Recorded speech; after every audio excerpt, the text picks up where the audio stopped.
Did you see Kantara, sir? You saw it? What shot that he gave? Kantara chapter 1 cinema ಬಿಡುಗಡೆಯಾಗಿ ಭರ್ಜರಿ collection ಮಾಡಿದೆ. Cinema ದೈವಗಳ ಕುರಿತಾಗಿದ್ದು Kannada cinema ಪ್ರೇಕ್ಷಕರಿಗೆ ಸಿನಿಮಾದ ಬಗ್ಗೆ, ಸಿನಿಮಾನಲ್ಲಿ ಹೇಳಲಾಗಿರುವ ದೈವಗಳ ಕಥೆಯ ಬಗ್ಗೆ ಭಕ್ತಿ ಮತ್ತು ಗೌರವಗಳು ಇವೆ.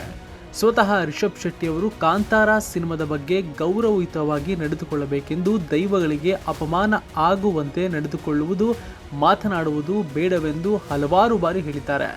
ಆದರೆ ಇದೀಗ ರಿಷಬ್ ಶೆಟ್ಟಿ ಎದುರೇ ಅಂತಾರಾಷ್ಟ್ರೀಯ ವೇದಿಕೆಯಲ್ಲಿ ದೈವದ ಬಗ್ಗೆ ಅವಮಾನಕಾರಿ ರೀತಿಯಲ್ಲಿ ಮಾತನಾಡಿದ್ದಾರೆ ರಣವೀರ್ ಸಿಂಗ್. ಗೋವಾ ಅಂತಾರಾಷ್ಟ್ರೀಯ ಸಿನಿಮೋತ್ಸವದ ಸಮಾರೋಪ ಸಮಾರಂಭದ ಅತಿಥಿಯಾಗಿ ರಣವೀರ್ ಸಿಂಗ್ ಭಾಗವಹಿಸಿದ್ರು. ಕಾರ್ಯಕ್ರಮದಲ್ಲಿ ರಜನಿಕಾಂತ್ ಅವರ 50 ವರ್ಷದ ಸಿನಿಮಾ ಸೇವೆಗಾಗಿ ಅವರನ್ನ ಗೌರವಿಸಲಾಯಿತು. ಅದೇ ಸಮಾರಂಭದಲ್ಲಿ ಕನ್ನಡದ ನಟ, ನಿರ್ದೇಶಕ ರಿಷಬ್ ಶೆಟ್ಟಿ ಸಹ ಹಾಜರಿದ್ರು. ವೇದಿಕೆ ಮುಂಭಾಗ ಮುಂದಿನ ಸಾಲಿನಲ್ಲಿಯೇ ಕುಳಿತಿದ್ರು. ರಿಷಬ್ನ ಉದ್ದೇಶಿಸಿ ಕಾಂತಾರ ಚಾಪ್ಟರ್ 1 ಸಿನಿಮಾ ಬಗ್ಗೆ ಮಾತನಾಡುತ್ತಾ ದೈವವನ್ನ ದೆವ್ವ ಎಂದಿದ್ದಾರೆ ರಣವೀರ್ ಸಿಂಗ್. ವೇದಿಕೆ ಮೇಲಿದ್ದ ರಣವೀರ್ ಸಿಂಗ್ ಕಾಂತಾರ ಚಾಪ್ಟರ್ 1 ಸಿನಿಮಾ ಬಗ್ಗೆ ಮಾತನಾಡುತ್ತಾ, ರಿಷಬ್ ಅವರೇ, ಕಾಂತಾರ ಚಾಪ್ಟರ್ 1 ಸಿನಿಮಾವನ್ನ ನಾನು ಚಿತ್ರಮಂದಿರದಲ್ಲಿ ನೋಡಿದೆ. ನಿಮ್ಮ ನಟನೆ ಅತ್ಯದ್ಭುತವಾಗಿತ್ತು. ಅದರಲ್ಲೂ ಹೆಣ್ಣು ದೆವ್ವ ನಿಮ್ಮ ಮೈ ಸೇರುವ ದೃಶ್ಯದಲ್ಲಿ ನೀವು ಕೊಡುವ ಆ ಲುಕ್ ಮತ್ತು ನಟನೆ ಅದ್ಭುತವಾಗಿತ್ತು ಅಂತ ರಣವೀರ್ ಸಿಂಗ್ ಸ್ವತಃ ಅವರೇ ನಟಿಸಿ ಸಹ ತೋರಿಸಿದ್ರು. ಆದರೆ ಅವರ ನಟನೆಯೂ ಸಹ ಒಂದು ರೀತಿ ವ್ಯಂಗ್ಯ ಮಾಡುವಂತೆ ಇತ್ತು. ನಾಲಿಗೆ ಹೊರಗೆ ಚಾಚಿ ಕೆಟ್ಟದಾಗಿ ಅನುಕರಣೆಯನ್ನ ರಣವೀರ್ ಸಿಂಗ್ ಇಲ್ಲಿ ಮಾಡಿದ್ದಾರೆ.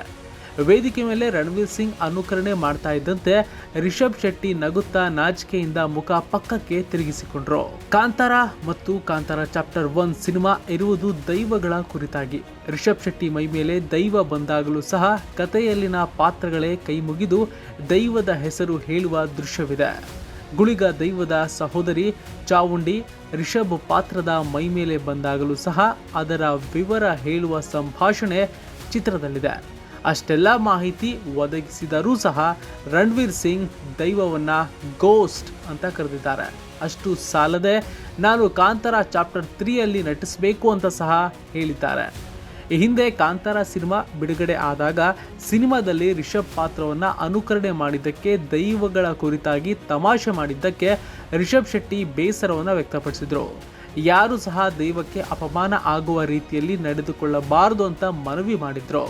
ಆದರೆ ಈಗ ಅವರ ಎದುರೇ ಬಾಲಿವುಡ್ನ ನಟರೊಬ್ಬರು ದೈವವನ್ನ ದೆವ್ವ ಎಂದು ಕರೆದಿದ್ದಾರೆ. ರಿಷಬ್ ಅವರ ಈ ನಡೆ ಏನಿರುತ್ತೆ, ಹೇಗಿರುತ್ತೆ ಅನ್ನೋದು ಕೂಡ ಕಾದು ನೋಡಬೇಕಾಗತ್ತೆ.